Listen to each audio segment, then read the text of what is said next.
জগন্নাথ বিশ্ববিদ্যালয়ের ছাত্র সংসদ নির্বাচনে শিবির সমর্থিত প্যানেলের ভূমিধ্বস বিজয় হয়েছে। আলহামদুলিল্লাহ। ছাত্রদল সমর্থিত প্যানেলের ভিপি ক্যান্ডিডেট ফাইট দিছে, তাও শেষ রক্ষা হয় নাই। যদিও ছাত্রদল প্যানেলের ভিপি ক্যান্ডিডেট কিন্তু গণ অধিকার পরিষদের, ছাত্রদল করা ছাত্র না। শিবির সমর্থিত প্যানেলের জন্য শুধু না, এটা জগন্নাথ বিশ্ববিদ্যালয়ের জন্য একটা ইতিহাস যে এটা জগন্নাথ বিশ্ববিদ্যালয়ের প্রথম ছাত্র সংসদ নির্বাচন। সকল জরিপ, বড় দল, বাঙ্গ মিডিয়া, বাঙ্গ সুশীল এবং গোয়েন্দা সংস্থার পরিকল্পনা ব্যর্থ করে দিল সাধারণ ছাত্রছাত্রীরা এইভাবেই। পুরনো আচার ব্যবহার দেখে এই সাধারণ ছাত্রছাত্রীরা তারা ছাত্রলীগের চাইতে কিংবা ছাত্র দলের চাইতে কিংবা অপরাপর সংগঠনগুলির চাইতে তাদেরকে ভালো মনে করেছে, ভোট দিয়েছে। আগামী 1 মাসের মধ্যেই যদি এই সমস্ত ক্যাম্পাসে আবার ভোট হয়, আমি আপনাকে লিখে দিচ্ছি ছাত্র শিবির পাশ করবে না।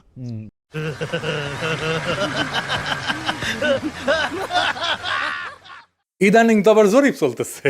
জরিপে দেখা যায় বিএনপি ছাড়া কথা নাই। 70% লোক নাকি বিএনপিরে ভোট দিবে। এমিনেন্স একটা জরিপ করেছে, ওর মালিক আমার মেডিকেলের 3 বছরের জুনিয়র জাসদ করেছিল। ওর এনজিও হেলথ নিয়ে কাজ করে ওই এমিনেন্স। এখন নতুন ধান্দাবাজিতে নামিছে। শামীম শুনো, 70% লোক বিএনপিরে ভোট দিবি, দিবি পাশা পাইতে দিলে হোগাত ছাপ্পা দিয়ে দিবি, ব্যালটে দিবি পাবলিকে। এই জগন্নাথের ইলেকশন নিয়েও জরিপ করেছিল, কইছিল ছাত্রদল জিতবি।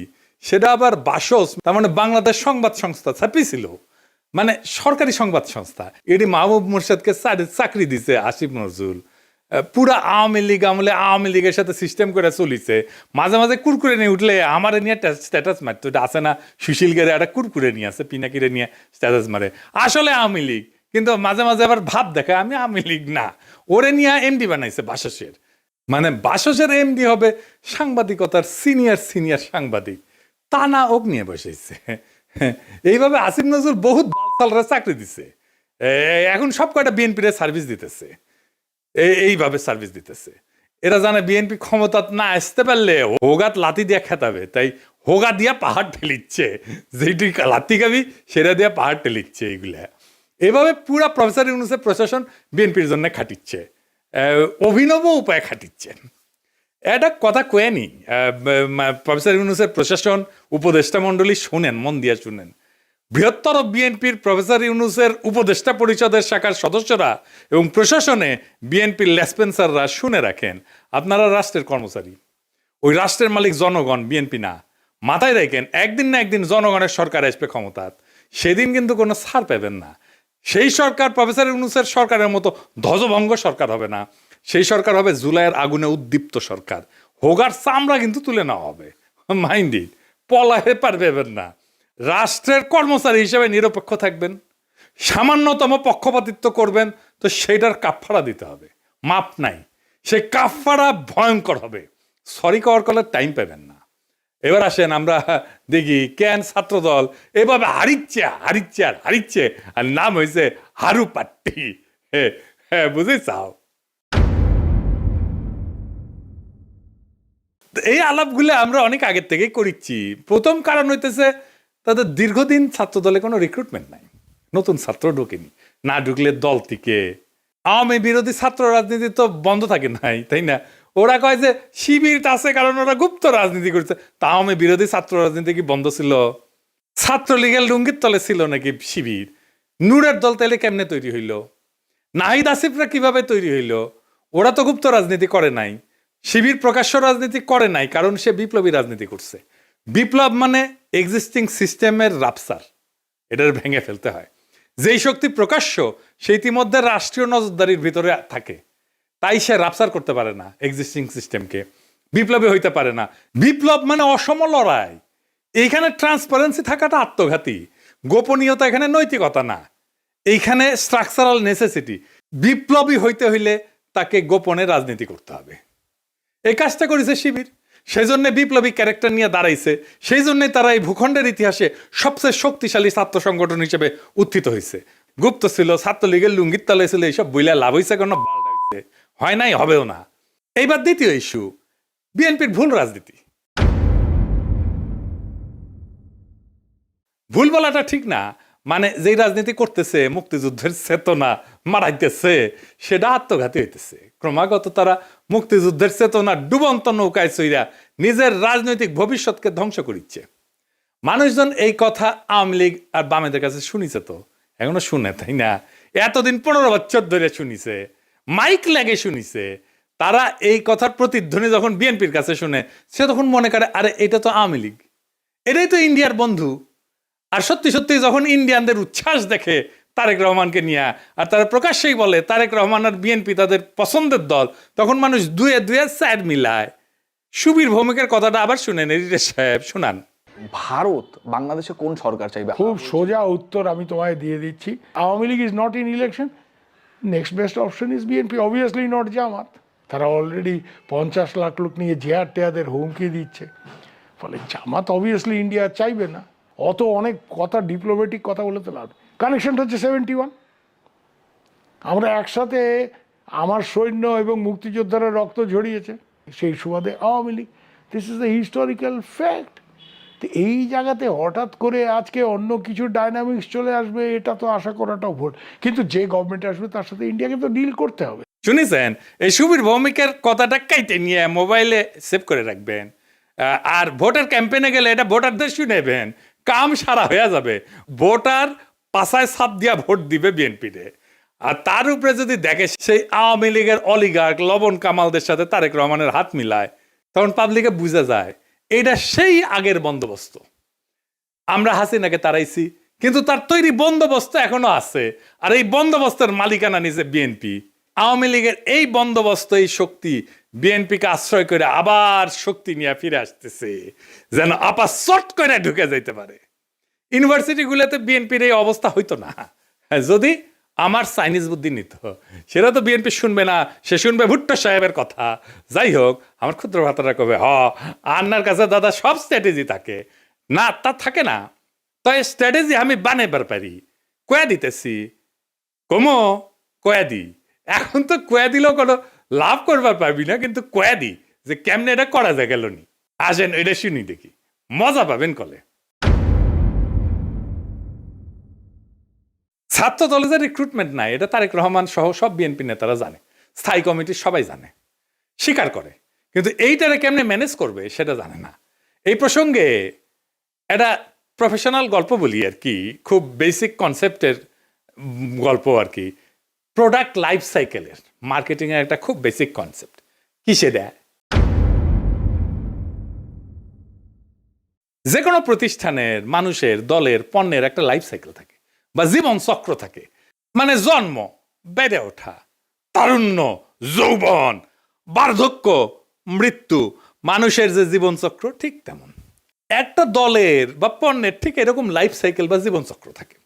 প্রথমে এটাকে বলা হয় ইন্ট্রোডাকশন বা উদ্ভব পর্ব, গ্রোথ বা উত্থান পর্ব, ম্যাচুরিটি বা আধিপত্য পর্ব, ডিক্লাইন বা পতন পর্ব। শিবির আছে উত্থান পর্বে, ছাত্রদল আছে পতন পর্বে। বুঝছাও? এইটা সব দেখে দেন কে কোনটি আছে। এই লাইফ সাইকেলকে চাইলে এক্সটেন্ড করা যায়। ম্যাচুরিটিতে আসলে আলাদা স্ট্র্যাটেজি নিতে হয়, যেন আবার নতুন কইরা সে উত্থান পর্বে চলে যেতে পারে। এই পতন পর্ব শুরু হইলেও আবার তাকে উত্থান পর্বে নিয়ে যাওয়া যায় কলে কিছু কিছু বিশেষ ক্ষেত্রে, কিন্তু একটা জায়গা আনা যায় না। সেটা হইতেছে হিস্টোরিক্যাল লেজিটিমেসি কোলাপস যদি হয় পলিটিক্যাল পার্টির ক্ষেত্রে। এটা শুনতে খটোমটো লাগলেও সোজা কলে, খুবই সোজা। মানে আমি যা বইলা আমার বৈধতা আনিছি তার উল্টা কাজ করলে লেজিটিমেসি কোলাপস হয়। এইটা ছাত্রদল আর বিএনপি দুইটারই হয়েছে।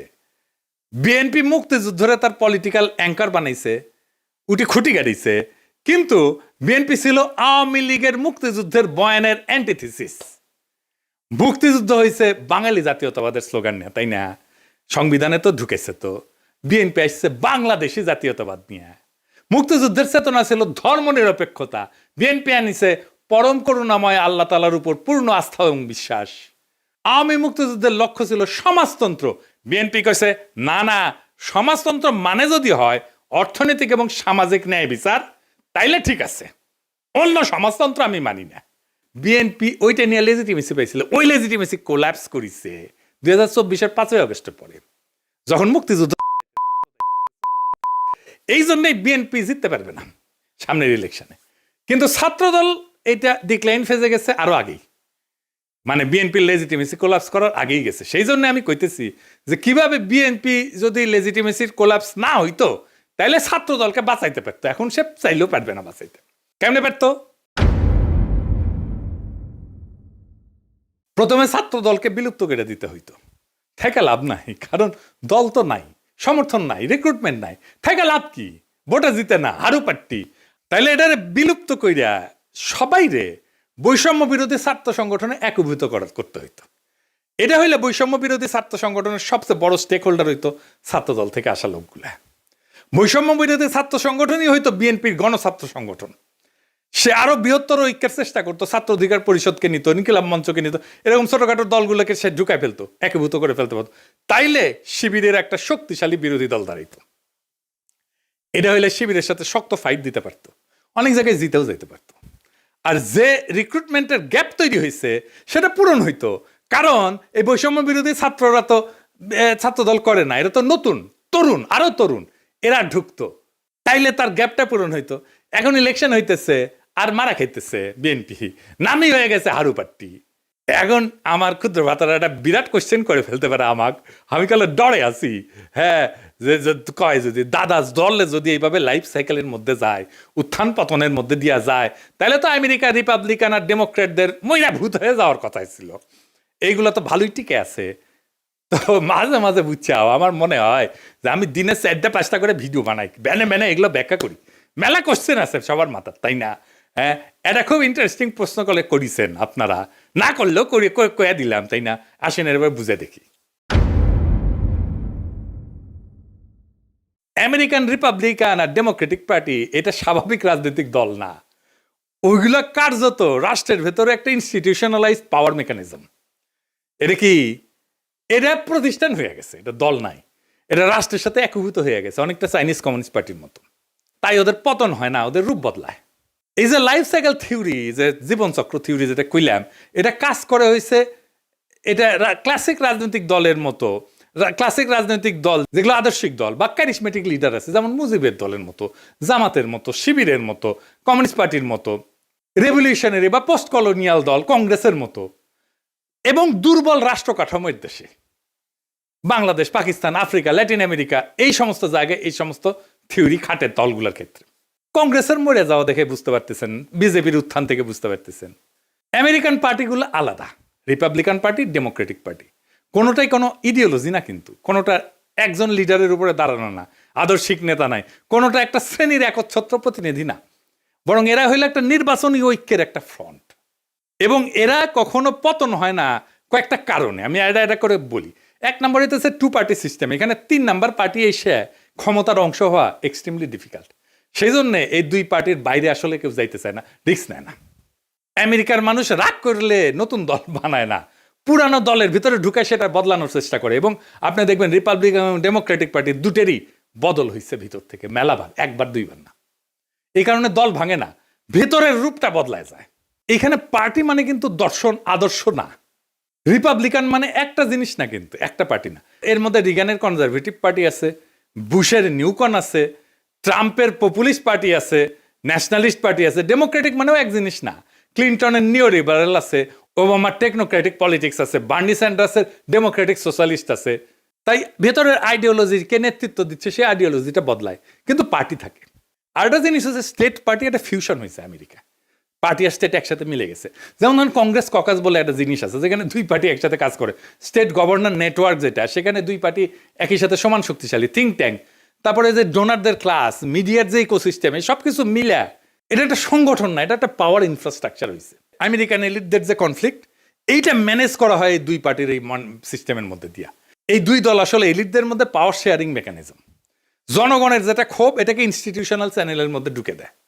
আর এরা ক্রাইসিসে ভেঙে যায় না, রিব্র্যান্ড করে নিজেদেরকে। যেমন ধরেন ভিয়েতনাম যুদ্ধের পরে ডেমোক্রেটদের রিফর্ম হয়েছিল, সিভিল রাইট মুভমেন্টের পরে রিপাবলিকানরা একটা সাউদার্ন স্ট্র্যাটেজি নিয়েছিল, 2016-তে সেটাতে ট্রাম্পের নতুন তত্ত্ব, এই পপুলিস্ট তত্ত্ব নিছে। তারা ইডিওলজিক্যাল রিসাইক্লিং করে। তার মানে কি ওরা কখনো মরবে না? মরবে, কিন্তু পার্টির নাম মরবে না, ভেতরের আত্মা মরে যাবে। আজকের রিপাবলিকান পার্টি লিঙ্কনের রিপাবলিকান পার্টি না, আইসেনহাওয়ারের রিপাবলিকান পার্টি না, আজকের Democratic Party John F Kennedy Democratic Party না, বা ফ্র্যাঙ্কলিন রুজভেল্টের ডেমোক্রেটিক পার্টি না, কিন্তু লেভেলটা টিকে থাকে দলের, কারণ লেভেলটাই পাওয়ারের টিকিট। বাংলাদেশের দল মানে রাজনীতি, আমেরিকায় দল মানে রাষ্ট্র পরিচালনার সফটওয়্যার। সফটওয়্যার তো আপডেট হয়, ডিলিট হয় না, ইনকাই আর কি, সেই জন্য এগুলা ডিক্লাইন হয় না। তো জগন্নাথ বিশ্ববিদ্যালয়ের নতুন ছাত্র সংসদকে অভিনন্দন। এই বিজয় কোনো দলের কিন্তু একক বিজয় না, এটা সাধারণ ছাত্রছাত্রীদের বুদ্ধিবৃত্তিক বিদ্রোহের ফল। আপনাদের সামনে কাজ অনেক। আপনাদের ক্যাম্পাসে এখনো পর্যাপ্ত ক্লাসরুম নাই, পর্যাপ্ত টয়লেট নাই, বিশেষ করে নারীদের টয়লেট নাই, স্যানিটেশন সংকট আছে, আবাসন নাই, ক্যান্টিন নাই। এই সমস্যাগুলো আজও সমাধান হয়নি, কারণ এগুলো কখনোই রাষ্ট্রের কাছে অপরিহার্য সংকট হয়ে ওঠেনি। এখন দায়িত্ব আপনাদের এই সংকটগুলোকে দাবি থেকে প্রয়োজন, প্রয়োজন থেকে অনিবার্যতায় রূপান্তর করার। রাষ্ট্র সাধারণত তখনই নৈরাচরে বসে যখন বোঝে এই সমস্যার সমাধান না হলে স্বাভাবিক শাসন চলবে না। আমি বিশ্বাস করি ঐতিহাসিক ছাত্র সংসদ যদি সংগঠিত, ধারাবাহিক এবং নৈতিক চাপ তৈরি করতে পারে, তাইলে এই ক্যাম্পাসের বাস্তবতা বদলাইতে বাধ্য হবে। আর একটা কথা পরিষ্কার করিয়া বলি, প্রফেসর ইউনূসের সরকার এবং প্রশাসনকে রাষ্ট্রের কর্মচারীরা কারো দলীয় সম্পদ না। রাষ্ট্রের মালিক জনগণ। সময় বদলায়, সরকার বদলায়, কিন্তু দায় থেকে কেউ কিন্তু মুক্ত হয় না। আজ যারা সিদ্ধান্ত নিচ্ছেন যে আপনারা বিএনপির ক্ষমতায় আনবেন এবং বিএনপির লেসপেন্সারি করবেন, আপনাদের মনে রাখা উচিত ইতিহাস কখনো হঠাৎ বিচার করে না, কিন্তু একদিন ঠিকই হিসাব খুঁড়ে নেয়। আর এই ছাত্র সংসদের কাছে আমার প্রত্যাশা একটাই, আপনারা ভবিষ্যতের জন্য রাজনীতি তৈরি করবেন। এই ক্যাম্পাসের ভাষা যদি বদলায়, তাহলে দেশ বদলায় তো সময় লাগবে না। আশা করি আগামী ফেব্রুয়ারিতে আমাদের বন্ধুসুলভ সরকার আসলে আপনাদের যতগুলো সমস্যার কথা বললাম, এই সমস্যাগুলোর সমাধানের জন্য আমি ব্যক্তিগতভাবে আপনাদের সাথে থাকব। ফেব্রুয়ারিতে আমাদের ফ্রেন্ডলি সরকারি ক্ষমতায় আসতেছে ইনশাল্লাহ। চান্দাবাজ, ধান্দাবাজ, লুটেরা, ইন্ডিয়ার নব্য লেসপেন্সারেরা ক্ষমতায় আসবে না। আমি যে এপিসোডের পরে ইনকিলাব বলি, ওইটা কিন্তু শুধু স্লোগান না। ইনকিলাব মানে বদল, ইনকিলাব মানে বিপ্লব, ইনকিলাব মানে ভেঙ্গা চুইরা নতুন ভাবে গড়ে তোলা, ইনকিলাব মানে দেশ এবং জাতির জন্য অপরিহার্য হইয়া ওঠা। ইনকিলাব জিন্দাবাদ।